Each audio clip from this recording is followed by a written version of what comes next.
We're back outside NRG Stadium in Houston at the Final Four. Syracuse takes on North Carolina on Saturday night. Tim Langlois alongside JP Chunga.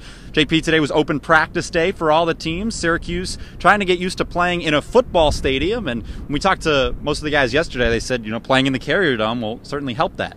Yeah, I mean, open practice day, you look at it, Jerry McNamara took some shots. He looked good. I mean, Mike Hopkins was getting some boards. It was all lining up perfectly for them. But when you look at this game, it's going to come down to the fact that they need to get their footwork right. They need to get it right defensively. Syracuse has to make sure that they force UNC into bad shots, and they haven't taken many bad shots all year long. Bryce Johnson leading in among the leaders in field goal percentage, and that helps out his team because they don't get into bad situations. It's all layups and two-pointers. They shoot 20% of their total shots are threes.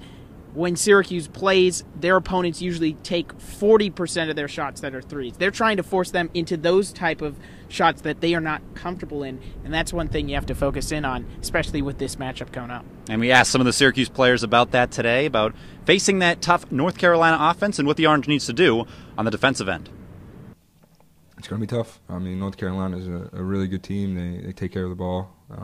They've got good players at every position, really. But I said earlier, I mean, you got to make it tough for them. You just got to be really active in the 2-3, get out to their shooters. And when they get the ball in the high post and low post, just make it tough for them. If they kick it out, we got to get out to their shooters and make them put the ball on the floor and just make it tough for them. I mean, that's a tough thing to do, but if you're active and moving together as a group, I think that will help. Yeah, it's kind of, especially in me and Troy's position, it's a cat and mouse push-pull type of, situation. We can't lean in too deep inside where we give up threes, and sometimes if we're pressuring shooters, it's hard to really take that high post away. It kind of just, it's an adjustment game. First couple possessions, you kind of see, okay, what are they really trying to do? And you just try to adjust the whole game. Playing against guys like we're going to play against tomorrow, you got to give up something. So, we're just going to try to take away the high hand.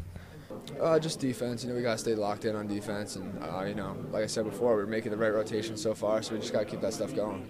All right, well, that's the Syracuse plan on the defensive side. But as far as the Syracuse offense is concerned, that's really how they go in this NCAA tournament. And surprisingly, in the win over Virginia, really the whole team wasn't where they are normally. Malachi Richardson certainly went off in that game. But Michael Benajay, not one of his stronger games, still got to 11 points. He's had more than 10 for every game all season. But the offense is going to be very important for Syracuse. And what happens is that Syracuse needs to make sure that they're making their possessions long so they can help themselves out defensively. I guess I'm just in a defensive mindset today. I always want to bring it back to that.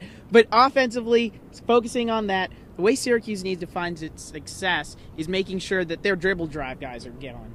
It's Trevor Cooney, it's Michael Benajay, and it's Malachi Richardson. The one thing that I would say is a good sign for Syracuse is the fact that they're loose, they're confident, and they are ready to go. That's what they need to have success against the Tar Heel D. We will find out if they can get past North Carolina and make it to the national championship. That game tips off at about 8:49 Eastern time, and it's technically 40 minutes after that Villanova and Oklahoma game ends before it. But for all your content here from NRG Stadium in Houston at the Final Four, keep it locked to CitrusTV Sports on Facebook and Twitter. We caught up with Bill Raftery, Jim Nance, and Kenny Smith earlier, so keep it tuned for that. Great stuff.